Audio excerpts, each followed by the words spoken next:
The Canadian philosopher Marshall McLuhan, whose work is among the cornerstones of the study of media theory, said, "The medium is the message. I wouldn't have seen it if I hadn't believed it. We shape our tools, and then our tools shape us."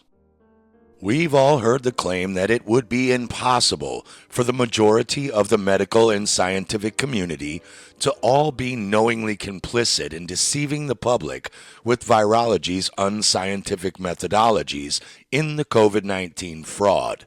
Agreed. But how long may ignorance be used as a defense?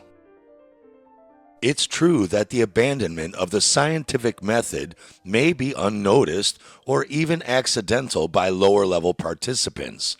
Freshly minted virologists are trained to follow the methodologies of their seniors and are unlikely to get far with their chosen career and, of course, funding if they dispute the basis of their laboratory's work. On 29th of January 2020, an apparent Chinese virology scientist known as Winjor Little Mountain Dog, as you do as a professional, posted a text titled, "Documenting the First Experience of Discovering a Novel Coronavirus." Unlike the tear-jerking, passionate story of Old Yeller, it described the impassioned story of an insider determined to get the truth out regarding what happened in Wuhan over the preceding month and who really discovered WH-Human1, aka WHO1/2019, later to be renamed SARS-CoV-2. Of course, it starts to read like a bad Miramax B-movie plot. In a sordid Chinese lab of few told secrets, one little Chinese lady dog with one big Chinese heart dared to expose an even bigger Chinese story. Little Mountain Dog. Of course, to those of us aware of the deception that has taken place in the COVID-19 charade, the text is certainly suspicious as being part of a gaslighting operation. Gaslighting can be both a psychological manipulation of a person, usually over an extended period of time, that causes the person to question the validity of their own thoughts, perception of reality, and typically leads to confusion, loss of confidence and self-esteem, uncertainty of one's emotional or mental stability, and a dependency on the perpetrator, or the act or practice of grossly misleading someone, especially for one's own advantage. Despite working in heavily monitored communist China, the author pretends anonymity while making it obvious enough for even the New York Times to discover and publish Winjor's commercial laboratory of employment, Vision Medicals. Or was it purposely leaked to them to keep the virus counter narrative going? Loosely translated to more precise English, on December 26, 2019, I just went to work. As usual, I first browsed the results of the automatic interpretations of metagenomic next-generation sequencing pathogenic microorganisms for that day. You don't sound like female Chinese virologist. And you don't sound like a little mountain dog. Anyway, as we covered in detail in parts 1 and 2, here, the author describes their laboratory performing metagenomic next-generation sequencing on crude bulk sputum samples, lung fluids taken from patients with probable common respiratory or flu pneumonia-type symptoms, containing dozens of different unknown genetic sources, all chopped up and mixed together into a hodgepodge of 56 million smaller genetic fragment pieces, and then computer reassembled like puzzle pieces into longer genetic sequences simply assembled from the genetic sputum soup taken from the patient. Then those computer assembled sequences are checked against a database to see if any of those longer computer-assembled sequences or computer codes matched any previous database computer-assembled code sequences entered into the database, all hypothetical and arbitrarily claimed to be from an alleged pathogenic organism. Lo and behold, unexpectedly, it was found that one sample out of all of the automated daily results reported a sensitive pathogen match, a SARS coronavirus, matching dozens of small sequences, and there was only one meaningful pathogen in the sample. They cannot detect an alleged meaningful biological SARS coronavirus pathogen in a sample any more than your Norton antivirus software on your laptop or desktop computer could detect if you somehow infected your computer with alleged HIV or Ebola by not wearing a finger condom when you type. All they really have are a dozen small computer sequence codes they assembled from the genetic material lung fluid hodgepodge from only one of many patients with acute respiratory syndrome that kind of match a dozen out of thousands of previous large computer-assembled sequence codes they made from the intestines of a bat they murdered years before and entered into the database. Nothing more. Yet this pathogen is most similar to bat SARS-like, but not SARS coronavirus, with an overall similarity of about 87%, and a similarity to SARS-CoV-1 of about 81%. The number of sequences in the alignment has increased from dozens to more than 500. In addition, 5 contigs have been assembled, which add up to more than 1,200 base pairs. At this time, it can basically be confirmed that it is a coronavirus. It is only virologists who can take an existing assembly recipe in the computer database from previous assembled genomes and then assemble tiny parts of normal things found in lung samples that even they don't claim to be made of viruses into longer segments called contigs that can be computer assembled into larger genomes of hypothetical particles they call viruses that have never been found in the lung sample or nature in the first place. It's just grown-ups still playing childhood Legos for enormous salaries, and they still get angry, like all children, if you dare try to take their toys away from them. This is an incredible leap from various sequences that have been detected in a crude sputum specimen to the report of a pathogen, apparently on the basis that this can be established by a computer program. Not only that, but the computer program has found a SARS coronavirus, so it is somehow known to be associated with the clinical condition severe acute respiratory syndrome. Waterboarding someone can also cause SARS, severe acute respiratory syndrome, but it doesn't prove a virus in the water stopped their breathing. Apparently, in such an alleged urgent situation, there was no time to research the literature because of the limited time with other research and development projects, and there was little data at hand or too many categories to find. So they didn't go into details of the assembly results to obtain the complete genome. So we'll just have to trust the science.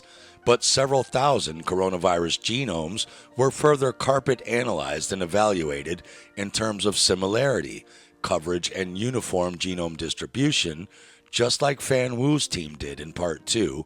Throw a bunch of shit at the wall and see what sticks. And sure enough, got an 89% match to the computer code called BAT SL-CoV-ZC45. And surprise, surprise, Little Mountain Dog's team found finally the 2 most similar computer code database genomes to the one they assembled were identified. Also, BAT SL-CoV-ZC45 and bat SL-CoV-ZXC21.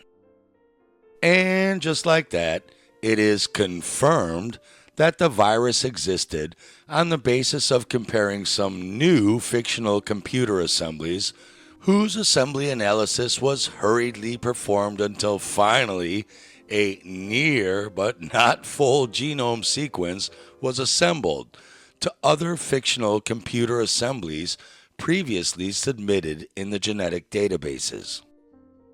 Well, if you nearly assemble a human genome into a not full sequence, you can prove a human is actually a cat, since they have a 90% alleged genetic match, nearly 100%.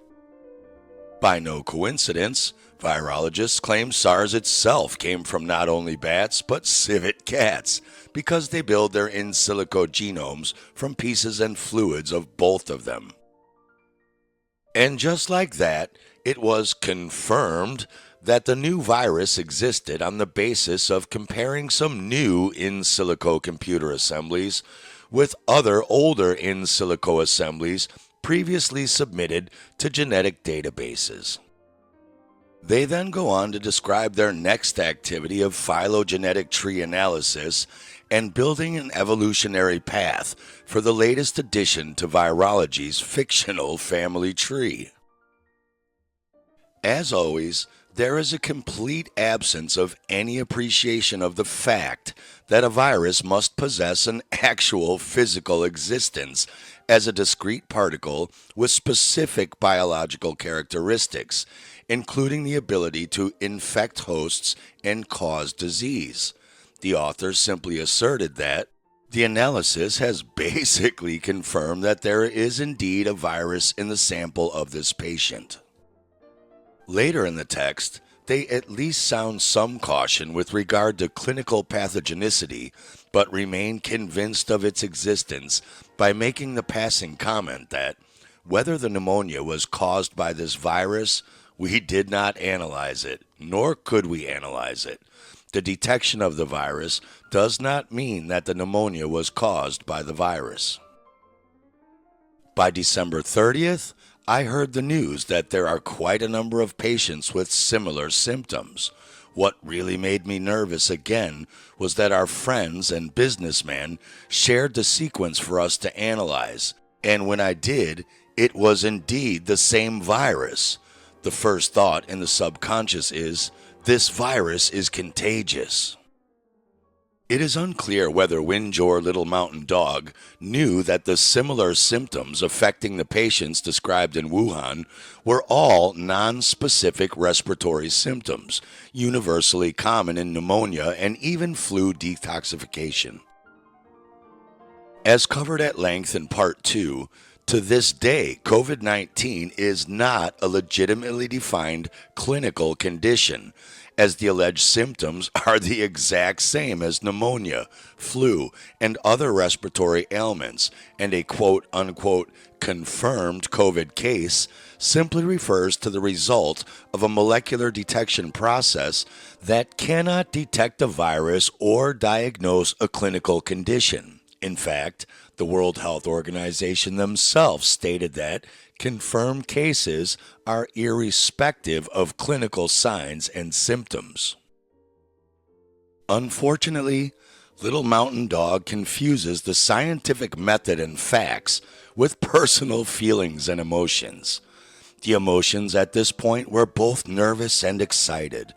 I was nervous because this unknown virus might be as horrible as SARS, even though before their bogus circular reasoning and methodology procedures, they rightly admitted this is not necessarily SARS or contagious, and the pathogenicity is unknown.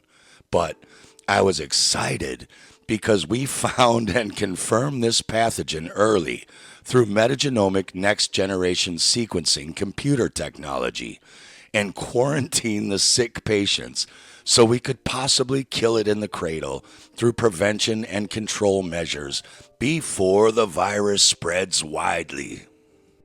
This is one of the big dangers of Hollywood mind control programming.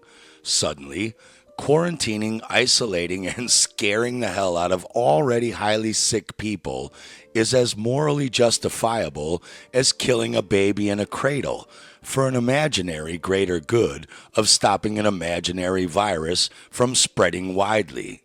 Or is this article just another Hollywood movie script? As far as I know, I was the first to discover the sky is really green, even though I had to use in silico computer software simulation to prove it. It is up to you to decide whether the author truly believed that they were the first to discover SARS-CoV-2 and that public health experts even have these abilities, just like your doctor usually prescribes Tamiflu, machine guns, fear, and government bullying for normal seasonal flu symptom treatment, or if this entire text was engineered and purposely leaked as another part or layer of the COVID-19 propaganda. The medium is the message, not the facts. There was never any virus to spread. The only thing that was spreading around the world, aside from fear, was the fictional WH-Human-1 genome and the PCR tests that were calibrated to its sequences.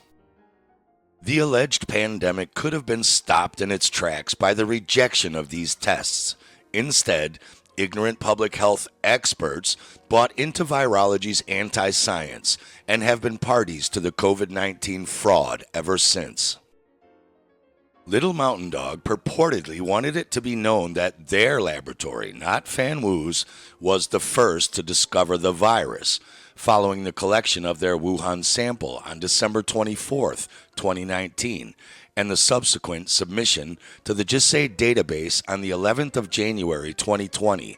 Given the GISAID a session ID EPI ISL 402123 was also used in tandem along with Farwell's GenBank submission of WH-Human-1 by Christian Drosten's team to design the fraudulent PCR protocols covered at length in Part 2, where Drosten's team stated the PCR protocol alignment of Farwell's WH-Human-1 was complemented by additional sequences released independently on GISAID, meaning Little Mountain Dog sequences.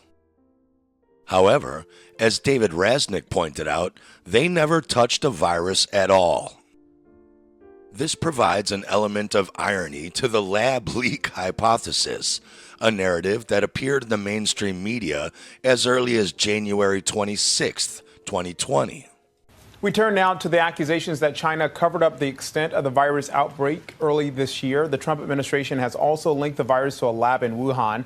It comes after both President Trump and Secretary of State Mike Pompeo linked the virus to a lab in Wuhan without providing evidence. Have you seen anything at this point that gives you a high degree of confidence that the Wuhan Institute of Virology was the origin of this virus? Yes, I have. There's enormous evidence that that's where this began. I can tell you that there is a significant amount of evidence that this came from that laboratory in Wuhan.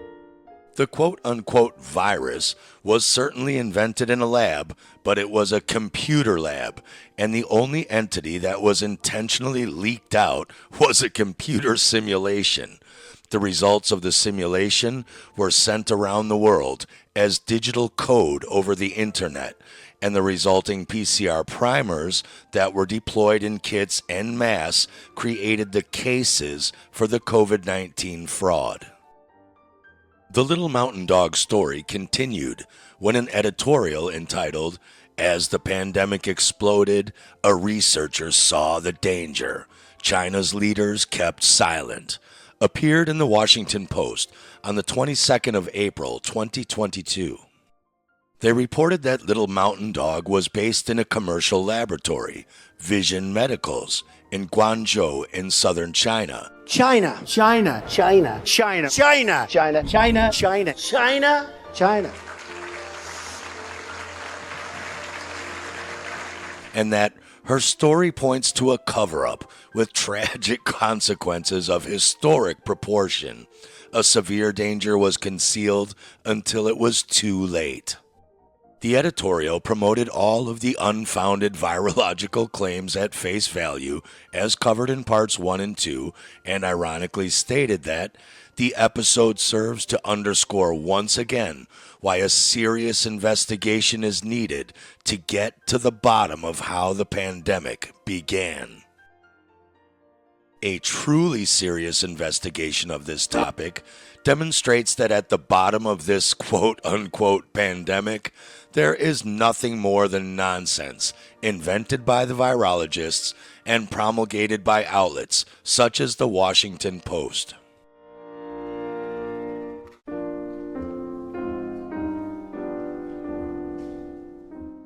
On August 21, 1909, Dr. Montague R. Leverson wrote, "You here assume smallpox to be a thing, an entity.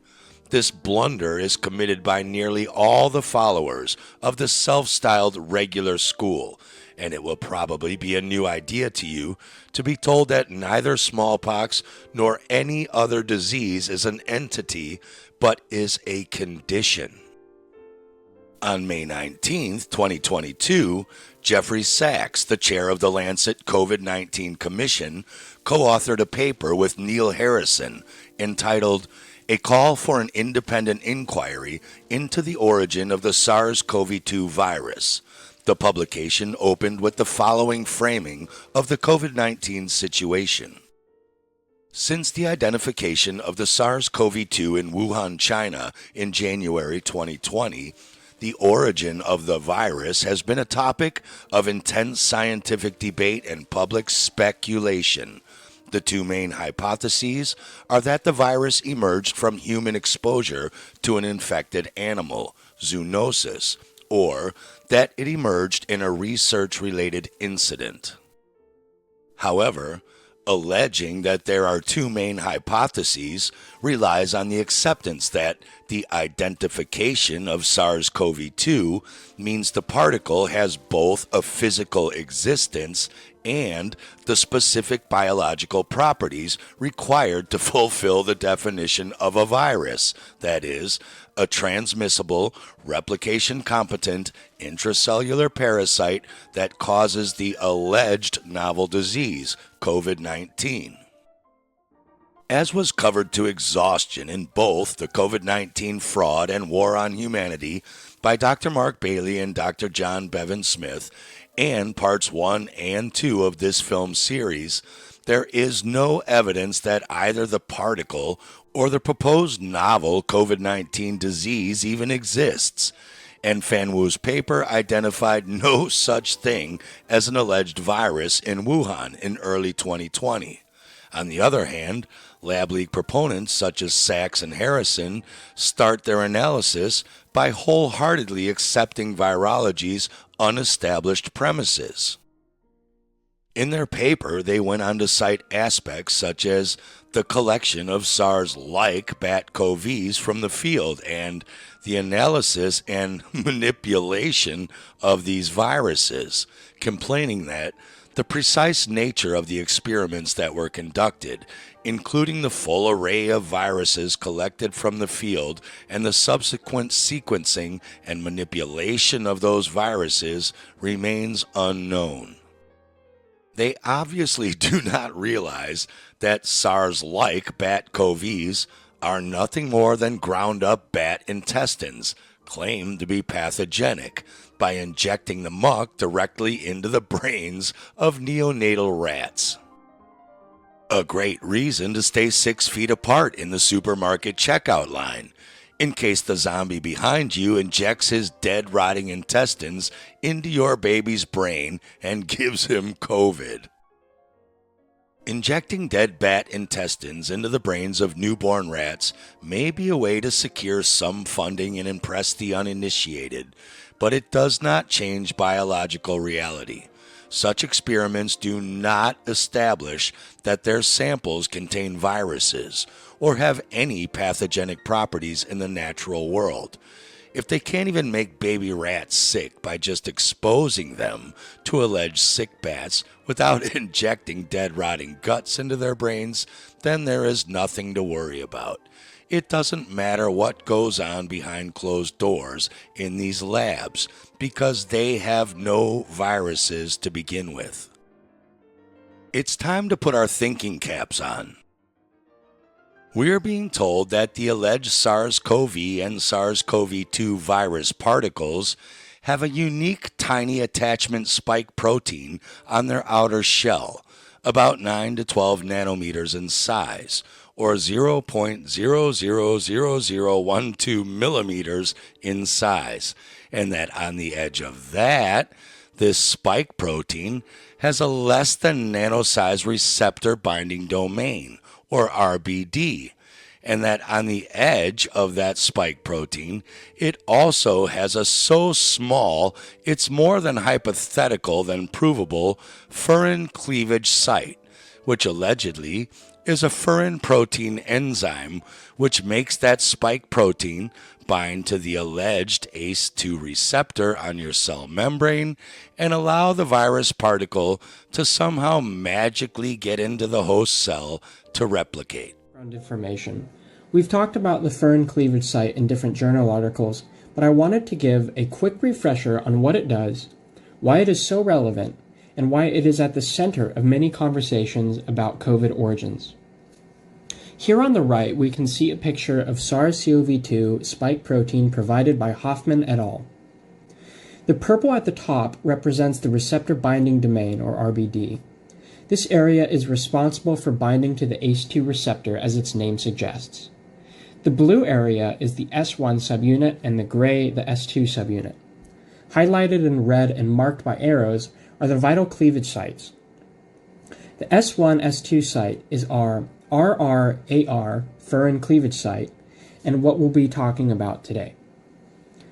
The S1 unit of the spike protein is responsible for binding to ACE2. However, once this is complete, it needs to allow room for the fusion machinery in the S2 subunit. This is accomplished by a protease cleaving at the two sites. Once this is done, the S1 subunit is able to shed and make room for the fusion machinery. To underline just how important this is, any inhibition of the furin cleavage site will result in a massively less infectivity.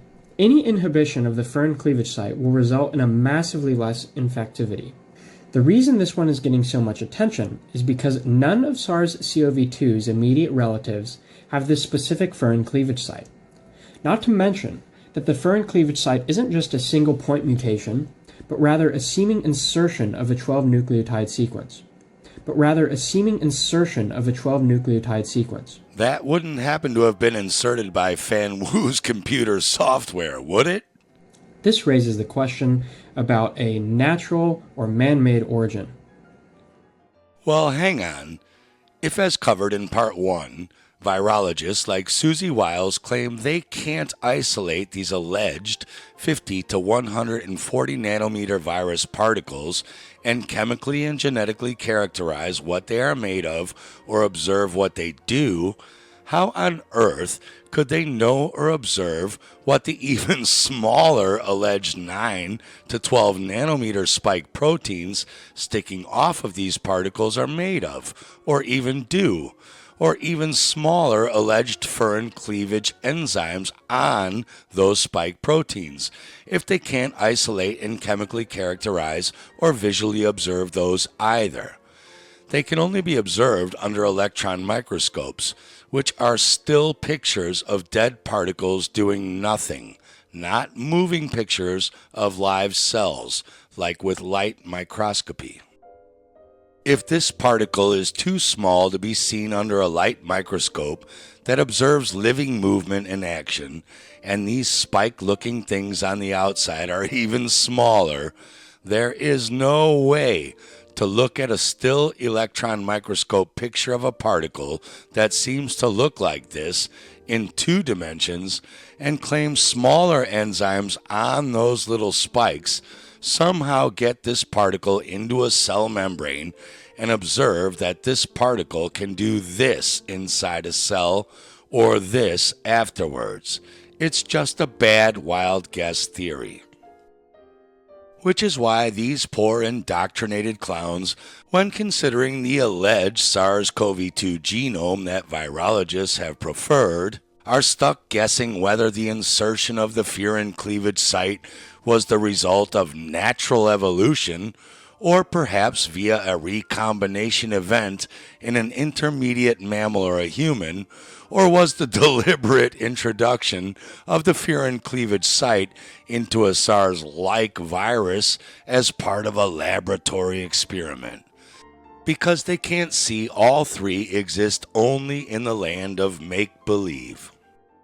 They would be better advised to look into how it was established that any of the sequences or proteins they are analyzing belong to a pathogenic virus, and not just the other normal genetic fragments found in people's lungs and cell culture tissue that they Frankenstein assemble these computer code virus genomes out of in the first place.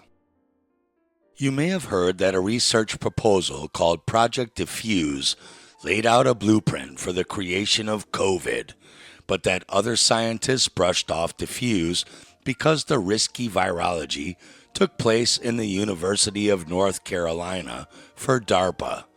But university grant-funded research by the government is not evidence of viruses.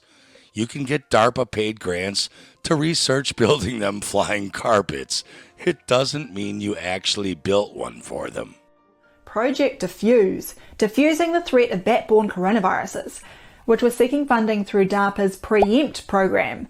This proposal is full of scientific nonsense and opens by saying our goal is to diffuse the potential for spillover of novel bat-origin high zoonotic risk SARS-related coronaviruses in Asia.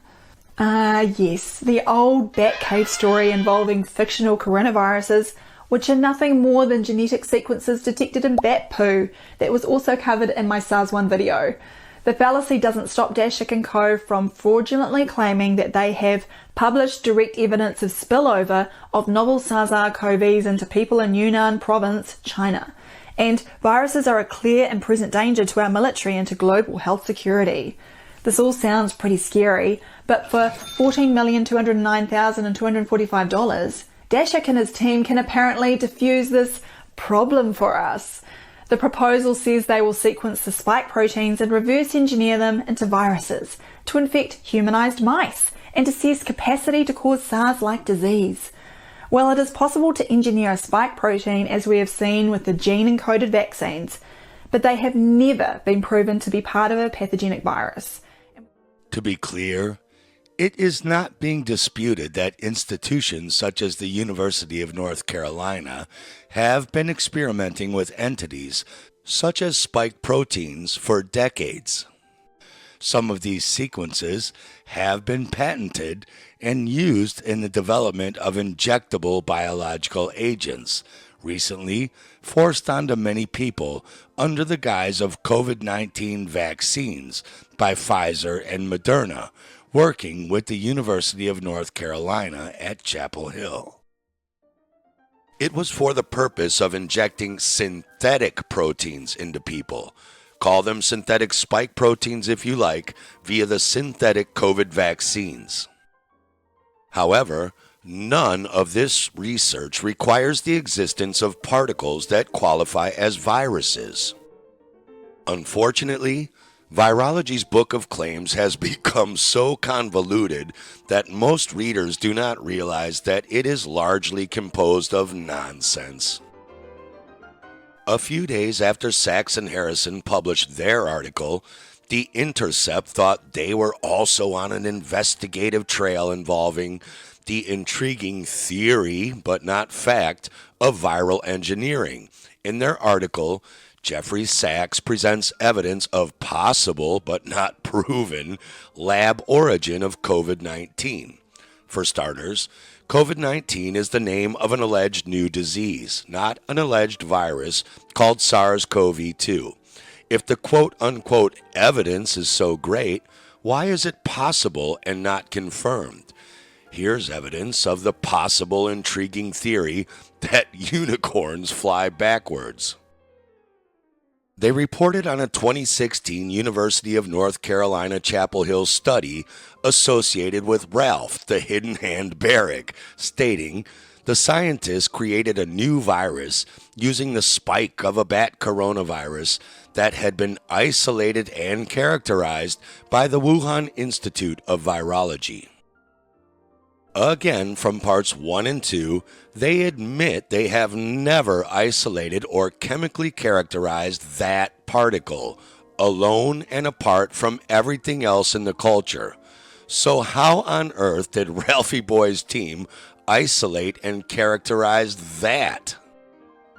Furthermore, when we go to Barrick's 2016 paper, SARS-like WIV1-CoV poised for human emergence, and go to Figure 1, it exposes the absurd claim that the Wuhan Institute of Virology had purified virions that were allegedly utilized by Barrick et al. Subsequently, as they created a new virus. There was no evidence that either lab had anything more than abnormal green monkey kidney cell culture soup. It did have some nice computer drawings with red circles to make it look official.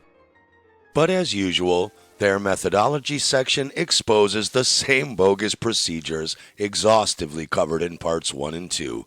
They took muck, put it on unstable chromosome Viro-E6 green monkey tissue with the blood serums from aborted baby cow fetuses, high clone, destroyed the tissue with antibiotics and antifungal agents, and then made synthetic protein constructions using published sequences based on the alleged SARS-CoV computer code constructions assembled from other biological muck soups.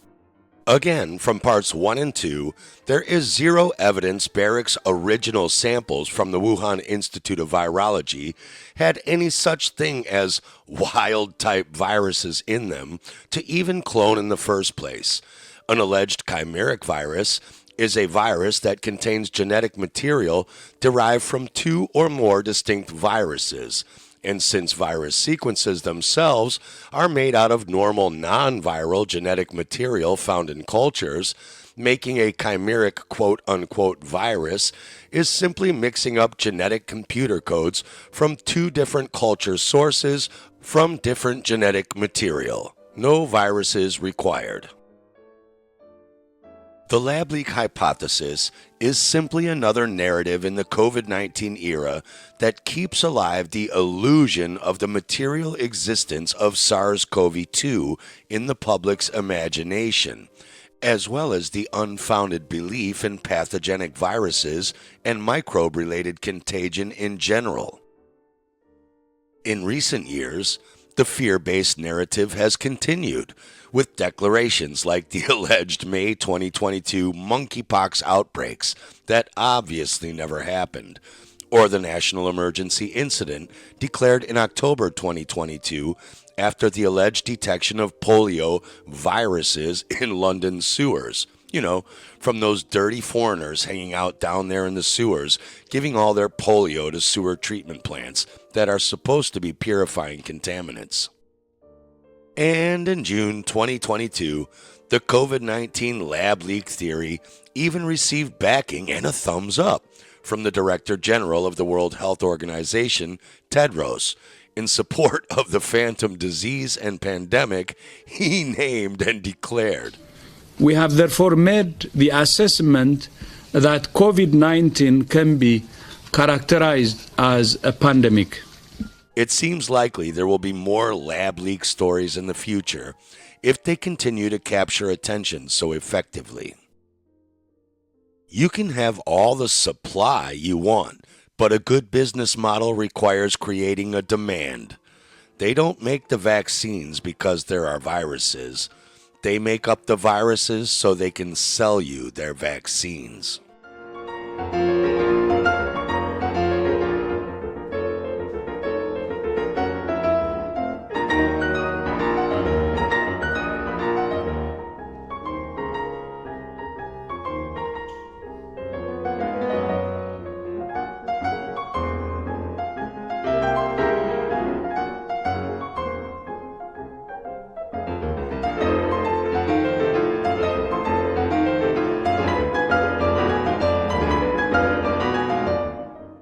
Just like the baseless little mountain dog story, the lab leak story doesn't rely on any scientific demonstration of a virus. It relies simply on the belief that there is a virus. Along the same lines, in November 2020, the Lowy Institute, which describes itself as an Australian international policy think tank, published an article with the following introduction. In April 2020, Dr. Ai Fen, head of the emergency department at Wuhan Central Hospital, gave an interview to Chinese magazine Renwu. She described in great detail how, late in December 2019, she had begun receiving numerous patients into the emergency room with flu-like symptoms that were resistant to the usual treatments. She recounted how she broke out in a cold sweat when the first virus report of one of those patients came back. She hastily circled the words SARS coronavirus, screenshotted the report, and sent it to colleagues. Very quickly, her report circulated around the Wuhan medical circles. But instead of mobilizing the hospital and authorities, Dr. Ai's actions saw her reprimanded by the hospital disciplinary committee for spreading rumors and harming stability. Rather than warning staff and the public, hospital authorities told the staff not to wear personal protective equipment and relayed instructions from the local health protection committee that, to avoid causing panic, doctors were prohibited from sharing messages and reports related to the virus. To the credulous, it may sound like an attempt by the Chinese authorities to cover up the start of the quote-unquote viral pandemic, but those familiar with virology's nonsense can see straight through the fallacies. None of this framing requires an actual virus. Hastily circling SARS coronavirus on a virus report is based on nothing more than what Fan Wu's and other teams have done in their dry lab simulations. Another doctor, Li Wenliang, hailed by the BBC as a whistleblower, was also reported as being censored by the Chinese authorities after he shared Dr. Ai's report. It was claimed that the 33-year-old Dr. Li, yes, that 33, subsequently died of COVID-19 after he contracted the virus while working at Wuhan Central Hospital. Both Wikipedia and the corporate media's lavish promotion of the cover-up would be comedic if it wasn't part of a war against humanity. All of these stories lead back to the same fear narrative involving a contagious and deadly virus. It allows this fraud to be propagated and paves the way for other similar frauds to be carried out in the future. Like the World Economic Forum's Disease X, which is being discussed in a large meeting on January 17, 2024, strangely, under the heading of a long-term strategy for climate, nature, and energy, not disease, and is being held in partnership with the Collaborative Surveillance Initiative, just as we covered with Peter Daszak in Part 2. Of course, the bogus PCR test will once again be used to propagate this fake test case pandemic, just like COVID. It is astounding that so many of the so-called health freedom community do not, rightly, trust any of the corporate media's claims about COVID-19, but totally accept the biggest whopper of all, that there even was such a thing as a deadly virus on the loose at all. One of the major fallacies fueling this belief by the health freedom community comes from a 2021 document published by Dr. David Martin of MCAM International, entitled The Fauci COVID-19 Dossier. In this document, David Martin listed dozens of patents filed by multiple institutions and companies for various methods of creating alleged recombinant coronaviruses, alleged viral spike proteins, vaccines, viral engineering coronavirus biological weapons, and then the research funding grants provided to these institutions, companies, and agencies to carry out this research, spanning from 1986 to 2019. Research being the key word here, not actually doing any of these things. As Dr. Mark Bailey pointed out, you can patent an idea for a magic flying carpet and even get a patent number for it, as has been done in China. You can even get government funding grants to research building one. It doesn't mean or prove you actually made a magic flying carpet.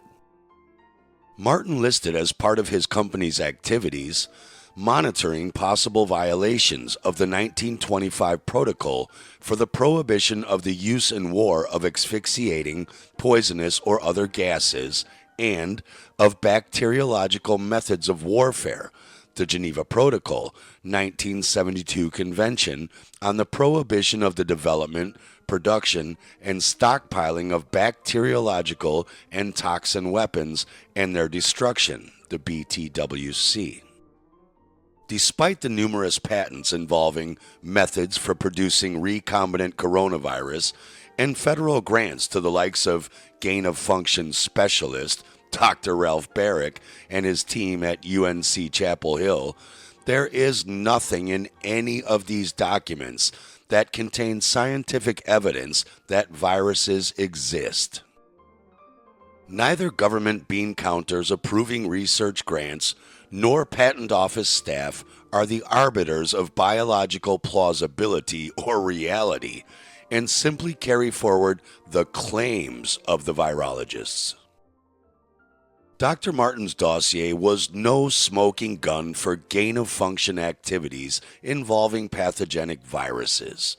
Perhaps those thinking it was did not heed Martin's own opening disclaimer that, throughout this document, use of terms commonly accepted in medical and scientific literature do not imply acceptance or rejection of the dogma that they represent.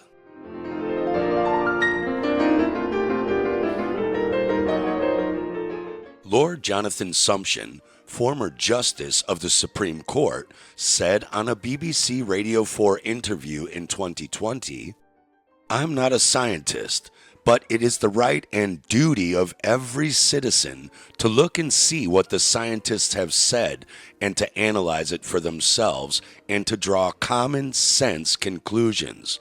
We are all perfectly capable of doing that. And there's no particular reason why the scientific nature of the problem should mean that we have to resign our liberty into the hands of scientists. We all have critical faculties, and it's rather important in a moment of national panic that we should maintain them."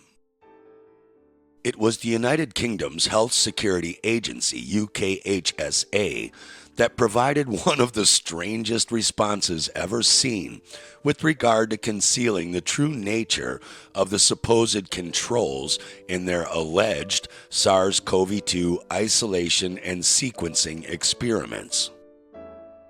On October 27, 2021, in response to a Freedom of Information request requesting proof of virus isolation in any of these experiments, they sent and suggested this ridiculous computer-generated image as evidence of the SARS-CoV-2 virus. They may just as well have provided their logo as proof that unicorns exist. They didn't even bother to provide information as to the source of the image or how it was produced, certainly not by an electron micrograph, which looks like this. There. That's better.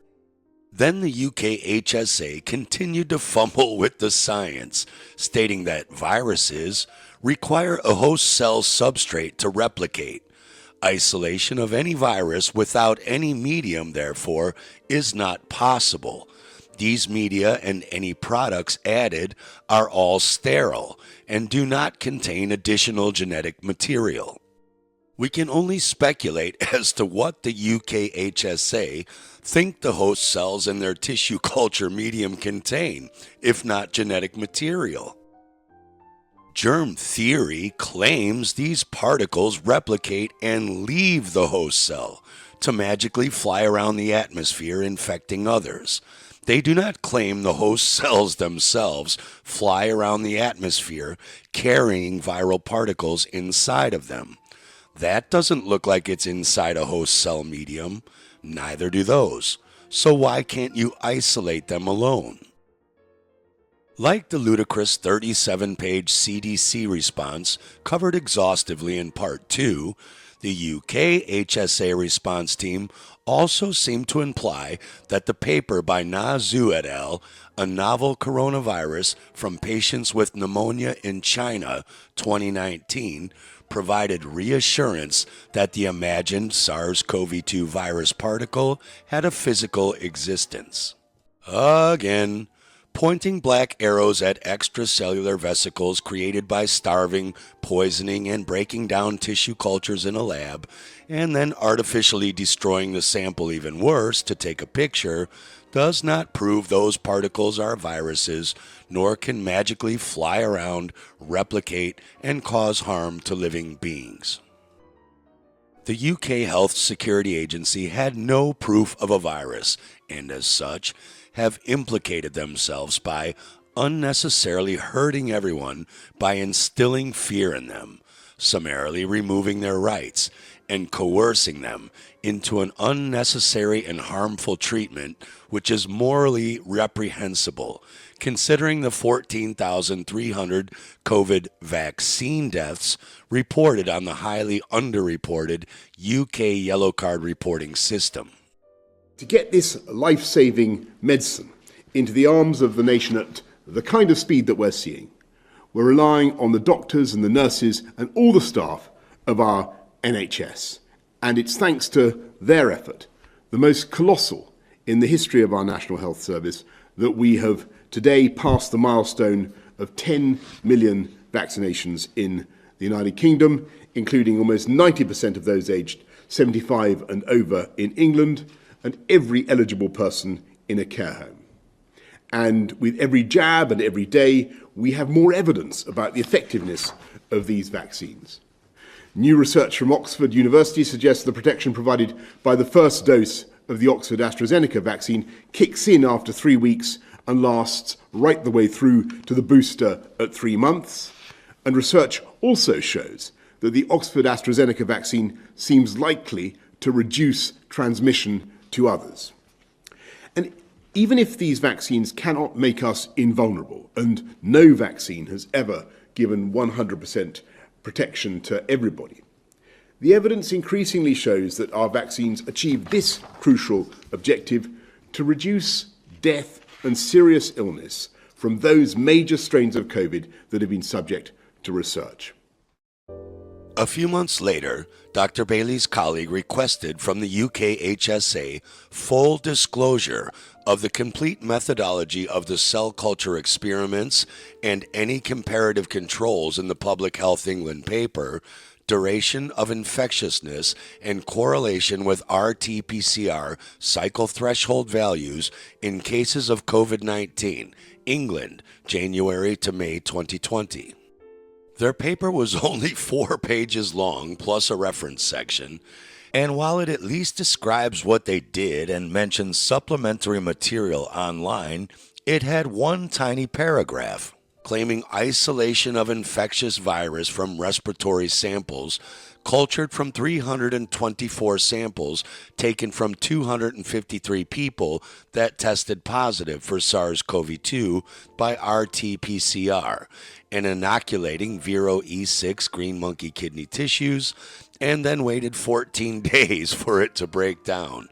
There was zero mention of what they did to those cultures, no footnotes to the reference section, and then they claimed SARS-CoV-2 was confirmed by using antigen antibody enzyme tests, and yet still only 41% came back positive. What about the other 191 samples that PCR tested positive? On the UK government website, they downgraded the status of COVID-19, stating, as of the 19th of March 2020, COVID-19 is no longer considered to be a high-consequence infectious disease in the UK. And yet, 2 years later, on the 25th of March, The UKHSA responded with a letter that represented either a conspiracy between the World Health Organization and sovereign nation states not to release the details of the viral culture deception that lies at the heart of the COVID-19 fraud, as covered in parts 1 and 2, or a profound ignorance on the part of the UKHSA in describing SARS-CoV-2 as a high hazardous virus 2 years after they announced it wasn't. They hid behind an exemption from disclosure under a national security exemption for the purpose of safeguarding national security. As disclosure of information would constitute very detailed technical information, transferring know-how, which would directly contravene an explicit request from the WHO to Public Health England in 2020 not to release or make widely available the details of culture amplification of SARS-CoV-2. And disclosure of this would be the detailing of exact methodology utilized in virus amplification for a designated high hazardous virus, which they just said wasn't, requiring containment level 3 and could pose a threat to national and global biosecurity if provided to an unascertained or unvetted member of the public or agents with ill intent. Or disclosure of this information would provide a significant know-how capability that could in some circumstances be considered a biosecurity threat.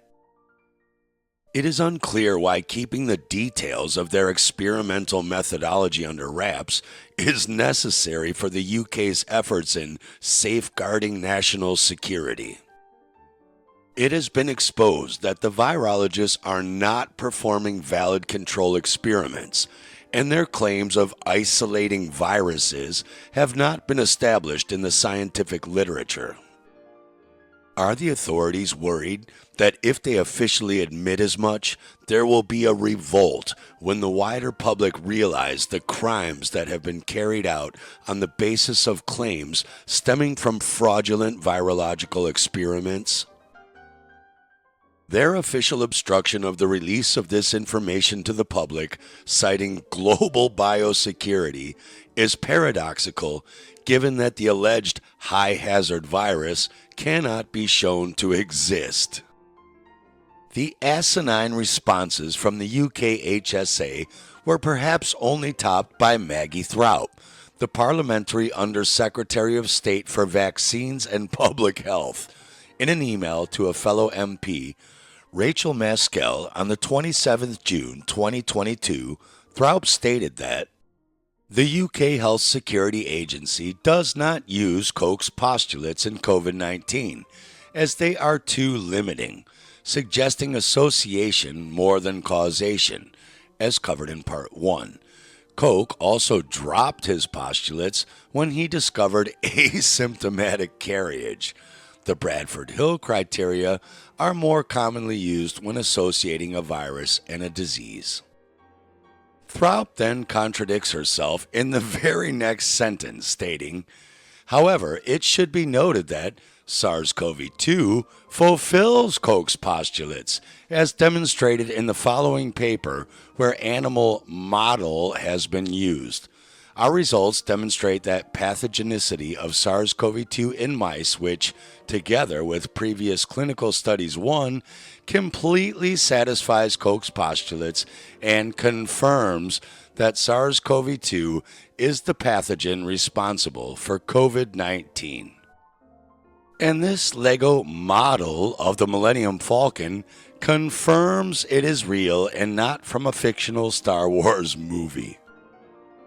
The 2020 paper Throup refers to is the pathogenicity of SARS-CoV-2 in HACE2 transgenic mice by Lin Bowell, which never established that there was a virus in their samples, admitting no statistical methods were used to predetermine sample sizes.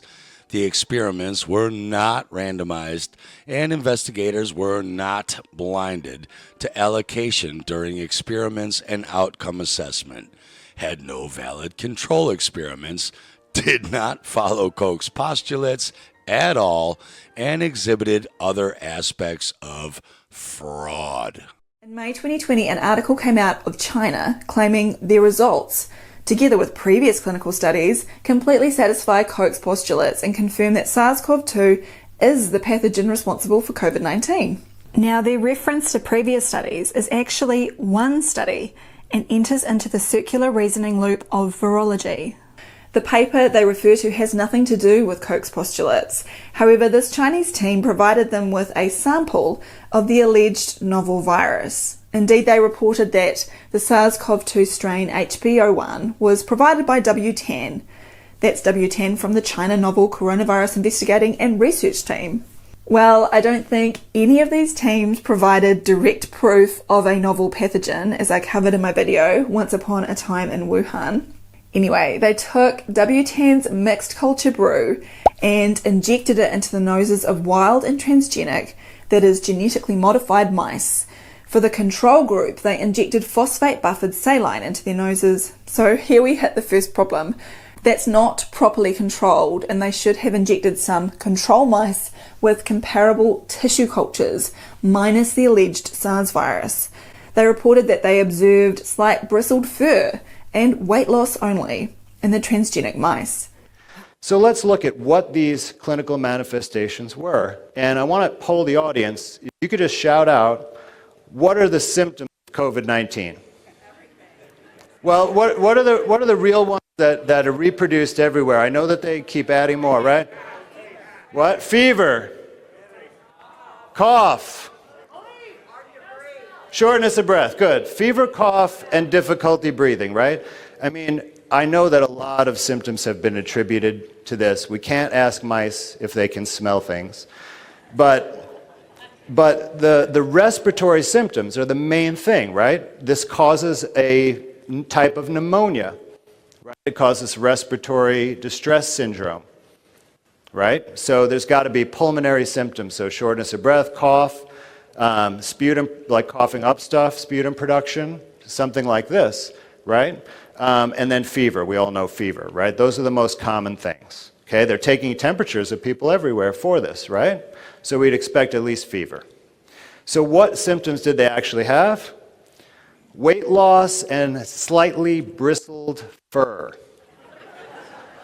Anyone hear news reports of bristled fur in COVID patients? Weight loss also not a symptom of COVID-19 that's reported. It's a very non-specific symptom. So once again, the experiment fails on this count that this is not the same symptoms as the disease in question. Wow, the killer virus has taken hold of them. What happened next? Well, not much. None of the mice developed breathing problems or died until they were sliced up for examination. They then claimed to be detecting viral loads in the lungs of the mice. But wait a minute, this was just using the same PCR protocol to detect the same genetic sequences they had previously poured into their respiratory tracts. No virus required for that result. Then they took samples from the lungs and performed a tissue culture and, hey presto, saw some nanoparticles that they declared was the coronavirus. They say the scale bar in the image is 200 nanometers, so this corona must be a giant at over twice the usual size of what other virologists are claiming are typical COVID-2 viruses. If viruses are supposed to be genetically making identical clones of themselves with a fixed and identifiably set genome while allegedly replicating in cells, how can they end up 100% bigger than themselves and still be an identical replicate? Throut then continued to promote more virological nonsense, claiming that another 2022 study, Safety, Tolerability, and Viral Kinetics during SARS-CoV-2 Human Challenge in Young Adults by Ben Killingly et al., demonstrates that the course of COVID-19 disease from the moment a person first encounters SARS-CoV-2 throughout the infection to the point at which the virus is apparently eliminated. Hang on. If the body can naturally eliminate these alleged viruses, Why bother injecting yourself with toxic chemical-filled vaccines to allegedly force it to do what it already does anyway? At least virus theory agrees these particles are not alive. Even if they were, once again, the paper Throup reference simply asserted there was a virus in their samples provided by WTAN with zero proof and had no valid controls, not to mention the other unscientific aspects of the study. In other words, politicians such as Throup are parroting virology's nonsense and thereby subjecting their constituents to an obscene range of unnecessary and sometimes deadly consequences, like the 14,300 reported UK vaccine deaths we even know about, that parroting politicians like Throup have on their hands, ignorant or not. And that doesn't even include the millions of people suffering life-debilitating and future fatal diseases caused by being scared or pressured into injecting these pointless vaccines to protect them from something never proven to exist in the first place. Are you or a loved one suffering from a medical coincidence? At the Kaufman Institute for Coincidence, we won't look into the cause of your heart or other problem. We'll just fix it. That's right. We promise to only look at your symptoms. We won't get all curious looking for causes, because that could get your employer or your doctor into some legal hot water. And nobody wants that. At Kaufman, we understand that coincidence is now the leading cause of death. Hey, we've got another coincidence over here. If we want to operate at the speed of science, there's no time for looking for causes. No pesky questions about drugs or vaccines you may have been given. Let's be honest, we know the cause anyway. It was a coincidence, right? For each new patient, Kaufman's talented team of doctors strap on their blinders and look directly at the problem area, usually the heart, just like the CDC recommends. Our main campus now treats myocarditis, blood clots, heart arrhythmia, stroke, heart attack, magnetic skin, difficulty breathing, full body blisters and burning, convulsions, kidney failure, memory loss, cancer, sudden death, and much, much more. Schedule your appointment today at kaufmancoincidence.com and receive a doctor's note with a real science-y sounding explanation to provide to your anti-vax friends, proving to them it was definitely not the vaccine that caused your coincidence. Kaufman, because coincidences happen pretty much all the time.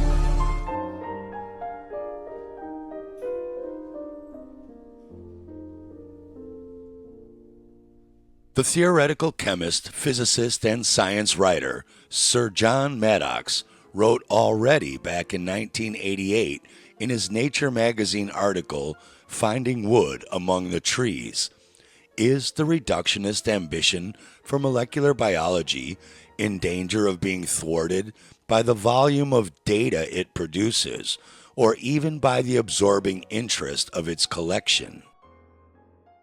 The cost of genomic sequencing has fallen dramatically since 2001, when it was over $5,000 per raw megabase, through to 2007, when it was around $500 per megabase, after which it dropped precipitously to just half a penny per megabase by mid-2021. To put that in perspective, sequencing a human's full genome dropped from $100 million to just under $1,000.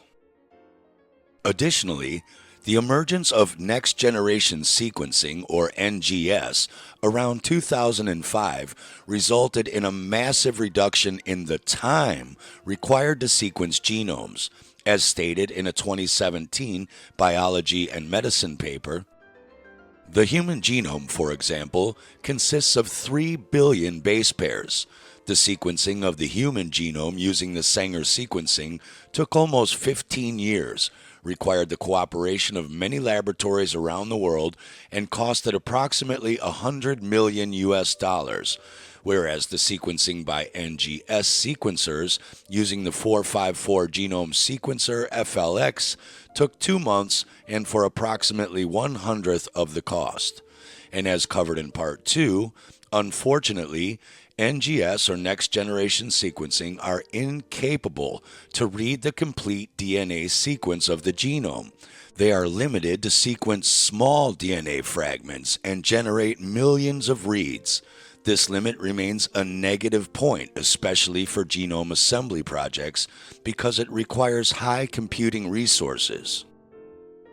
It should be pointed out that with regard to virology, a far bigger concern than computing resources is that a process that can be employed for sequencing genetic material of known origin, like human, bacterial, and fungal cells, has now morphed into algorithmic assembly of genetic fragments of unknown origin or provenance. This is the virus hunter's basis of identifying what they claim are viruses. Computing resources are no longer a problem for the virologists, as they mine information from their completely anti-scientific wet lab pipeline methodologies involving crude samples and feed these generated unfiltered reads into their theoretical dry lab pipeline and its in silico computer models. A wet lab is the place where virologists actually work, handle, poison, starve, break down, and culture this garbage. And a dry lab is where they computer create and pump out this fictional garbage and release it to the unsuspecting public. It would seem that the combination of massively reduced sequencing costs and shortened sequencing timeframes have accelerated the descent of virology into further anti-science, for which humanity is paying a very dear price for non-existent viruses that are invented at will and used as excuses for spurious interventions and enslavement. Rather than the scientific method, the blind science worshippers' methods are: don't dare ask questions, construct a model based on preconceived ideas, find data that agrees with that model, discard data that does not align with that model, and then shout, "Trust the experts." Sound familiar?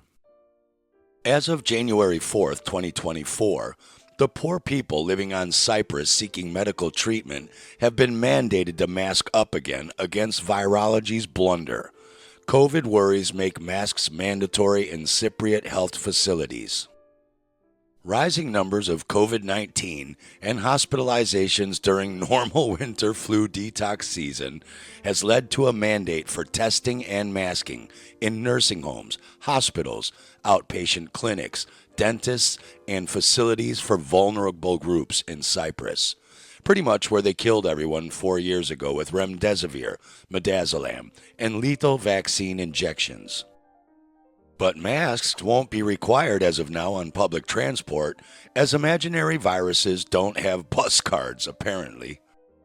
As covered in parts 1 and 2, a pointless and useless negative rapid or PCR test taken within 48 hours will be mandatory to visit nursing homes, hospitals, outpatient clinics, dentists, and any closed facilities taking care of vulnerable groups.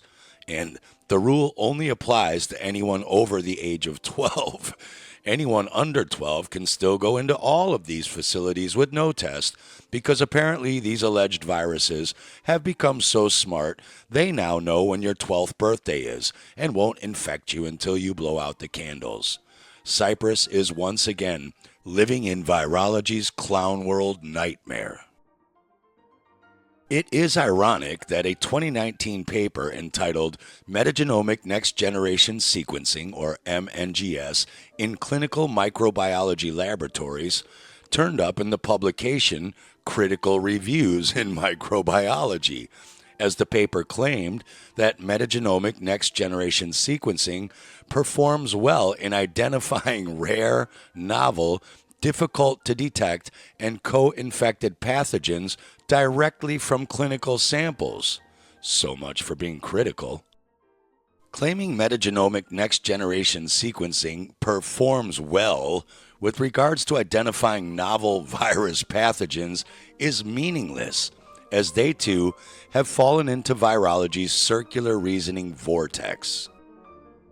Most of the quote-unquote novel or new pathogens they listed in their paper were quote-unquote viruses derived from the purportedly advantageous culture-independent modern technique of metagenomic next-generation sequencing. Again, if nobody can culture and physically isolate those alleged virus particles alone and apart from the rest of the genetic muck soup they're found in, and then chemically and genetically characterize what they're made of, how can various genetic sequences in environmental samples be claimed to come from them? If you haven't opened your Christmas present yet, how can you claim something you found in your garbage bag belongs to it? You can't. Even the deaf translator knows BS when she hears it. As covered in Part 2, the declaration by Fan Wu et al. Of a new coronavirus in Wuhan was based entirely on such preferred genetic sequences. Virology's attempt to pass off this methodology as some proof of virus particles has introduced an unfalsifiable hypothesis that is inconsistent with the scientific method. Theory, as Mark said before, you can't call it germ theory because a theory needs to at least have some kind of basis, for it to be plausible. This thing has been debunked from so many angles. It's not a theory. I don't even know what you'd call it. What would you call it? It's a hypothesis, if anything, and maybe not even that. With regard to the scientific method, something is only supposed to take the title of a theory if it remains unfalsified. So somebody puts forward a falsifiable hypothesis, otherwise it's not considered to be an empirical scientific hypothesis. People are welcome to challenge it with experiments, etc.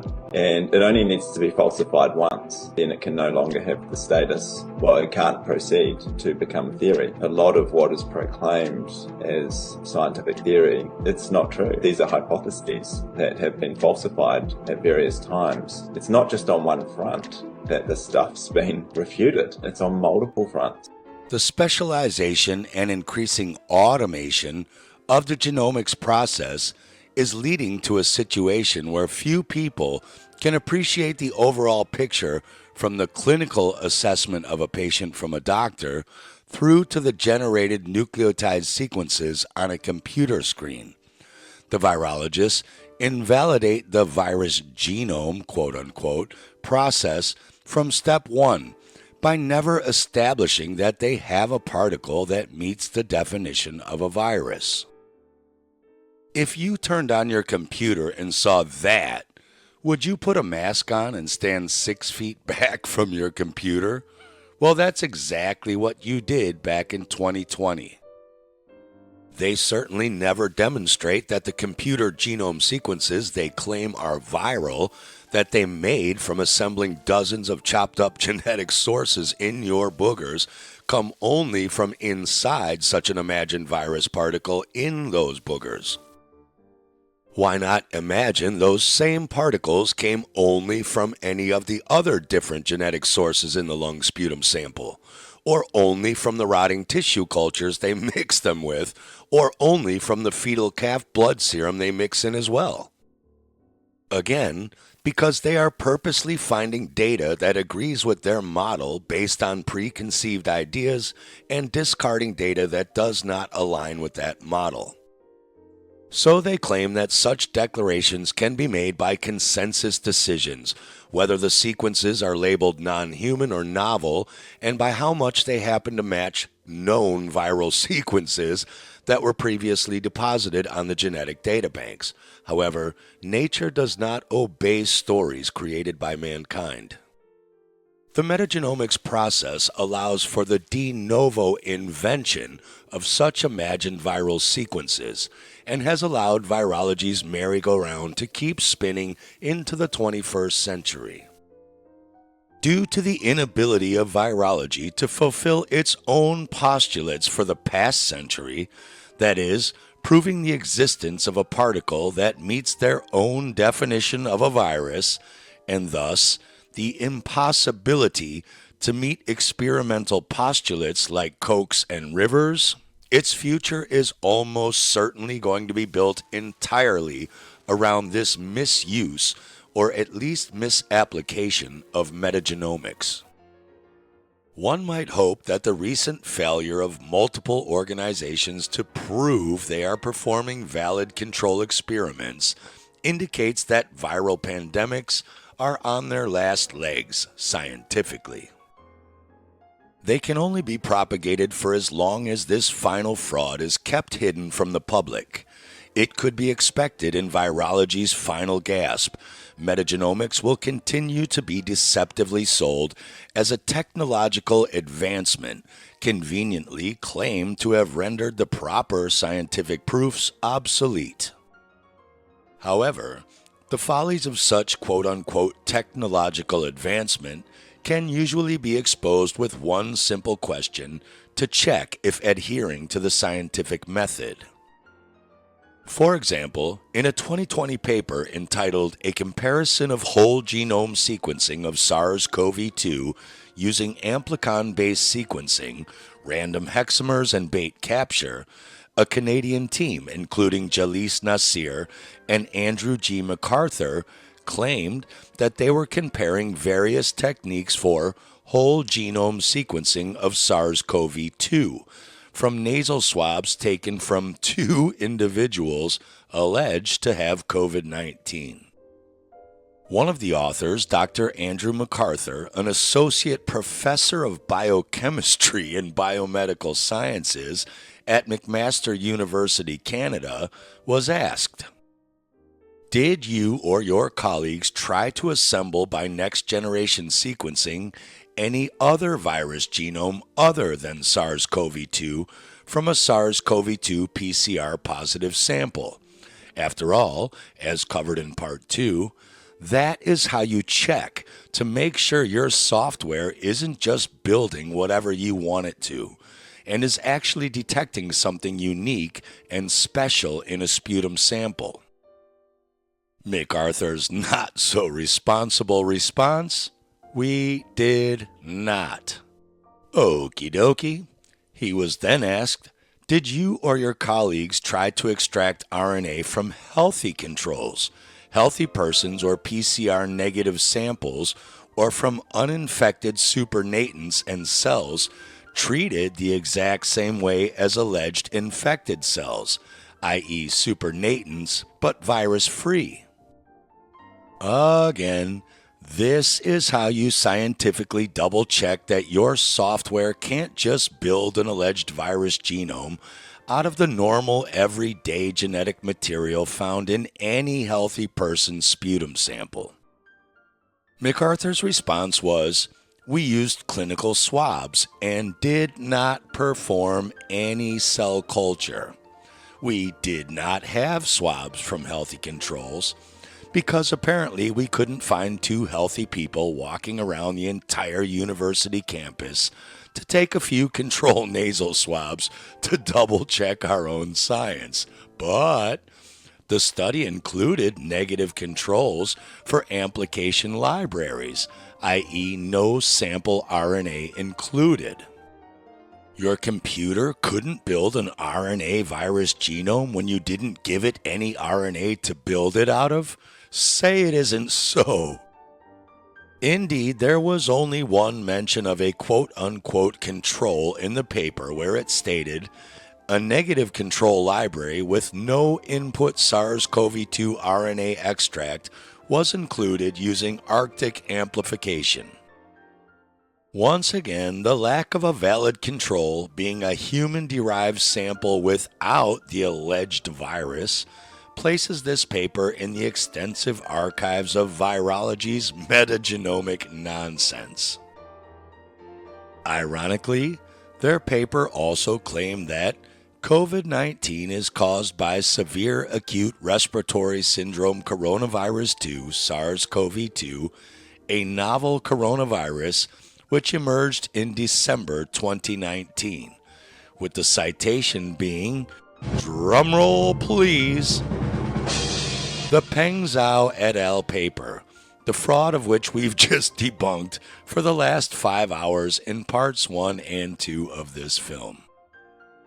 If you are studying biochemistry and biomedical sciences at McMaster University, you might want to consider going to school somewhere else where your professors actually know how to do real science. But that's none of my business.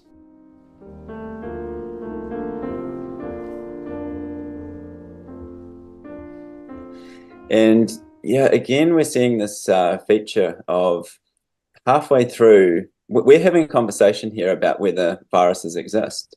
And halfway through their apparent explanations to justify whether viruses exist, they start talking about viruses as though they've already been proven to exist.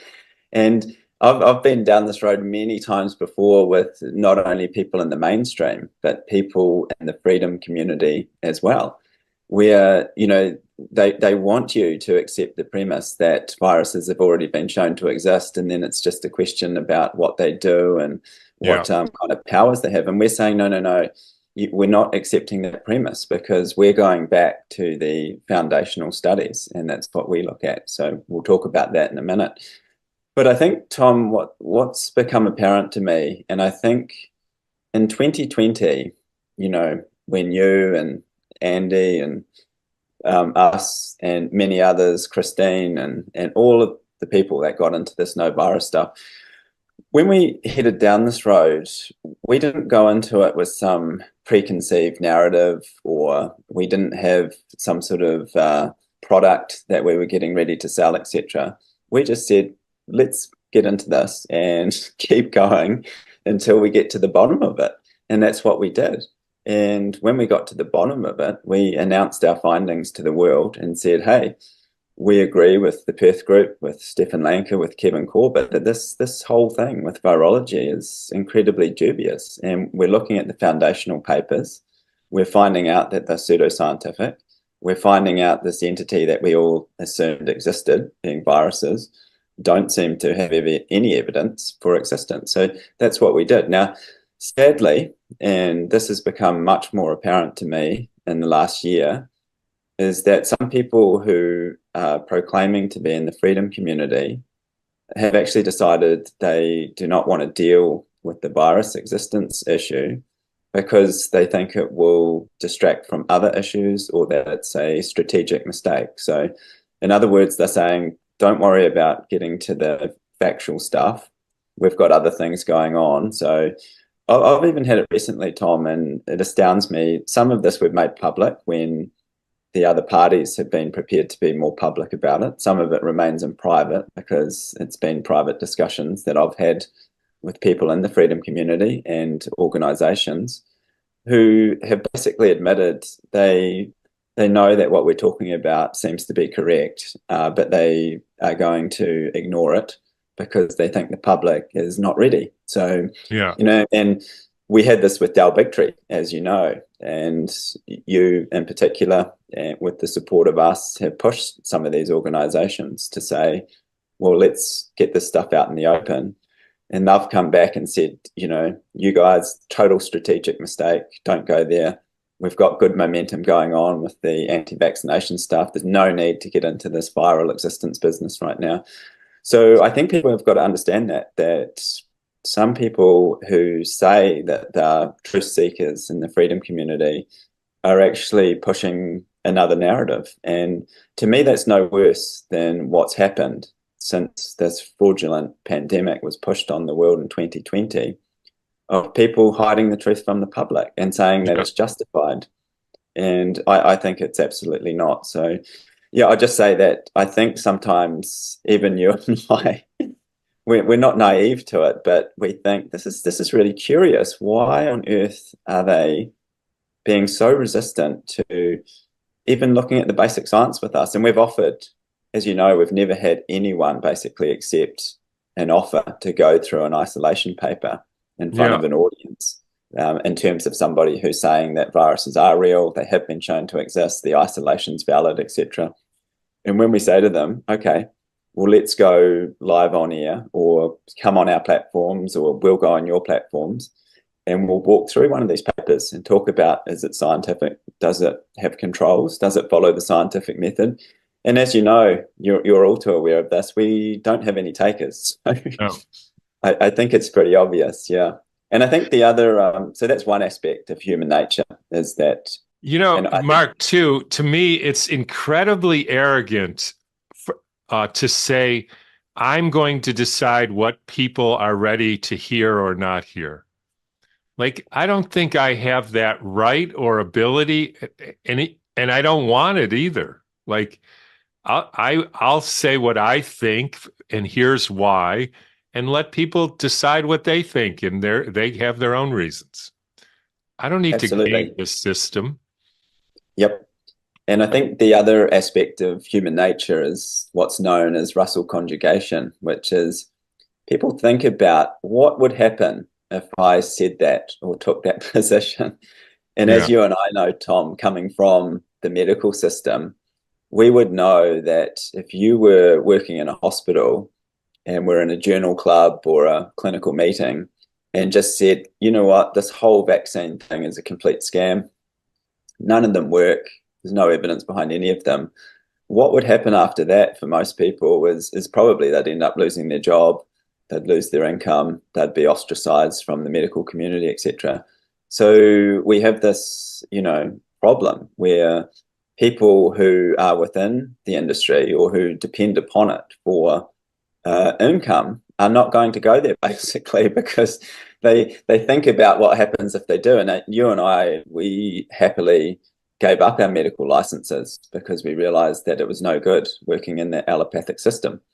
But for many people, and this extends actually to people who are not medical doctors as well, but maybe they are part of a company that sells supplements that claim to boost the immune system or fight viruses, or maybe they've written a book at some stage which talks about viruses and talks about germ theory being valid. So, particularly if they've had success down that path, they're not now going to say, you know what, I got that completely wrong. Yeah, I just thought I'd add those comments because I think sometimes even we make the mistake of thinking, oh, this is interesting. Why won't they engage with us in a fruitful and open manner? And I think it's because they've already just decided the virus needs to exist and it can't be any other way.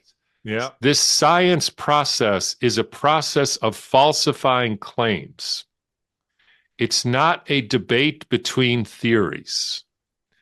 And here's an example, which I'm stealing from somebody, but if you're 18 years old and you somehow rummage through your parents' closet and you find adoption papers, you don't know you were adopted, although you knew that you looked different than your parents, so you had some suspicion.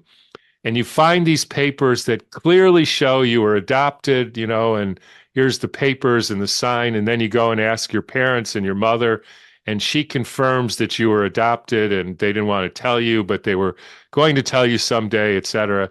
But it's very clear. So, right, you've essentially falsified the claim that you are the biological child of these parents, and in other words, you were adopted. So then you go to your best friend, you say, man, I just found out I was adopted. And the friend says, so who are your real parents? And you say, I don't know. I don't know. I think they're from China, but I may never know. And he says, well, until you tell me who your real parents are, I'm not going to believe you were adopted.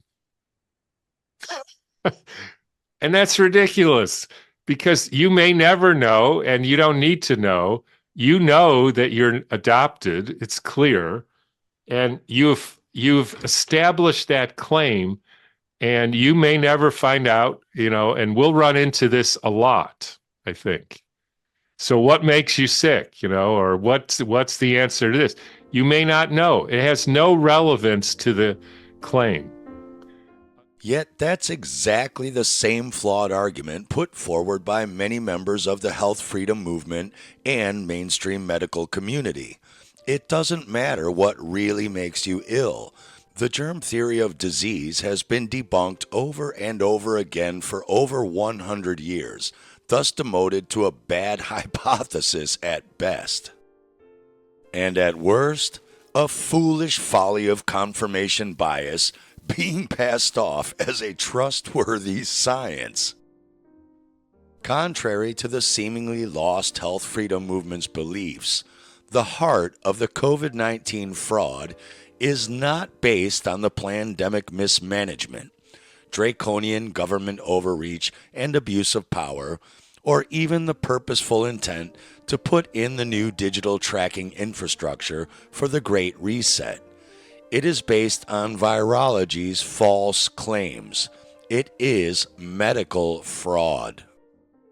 Thus, it is not a strategic mistake to direct our energy towards exposing virology's fallacies. Otherwise, we get more of this nonsense. The CDC ditches the 5-day COVID isolation, arguing COVID is becoming flu-like. What COVID?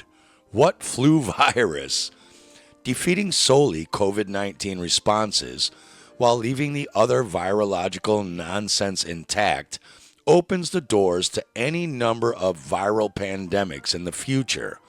Gaining insight into the entire fraud eliminates the unfounded fear of contagion and equips one with a more robust path to enduring real freedom. Everything is going to be about how do we really know? How do we go from believing to knowing? What's the process? What is the method section? How can we stand on firm scientific grounds? Because I think we agree that only the truth will really lead us out of this mess. And at the end of the day, that's kind of what it's about.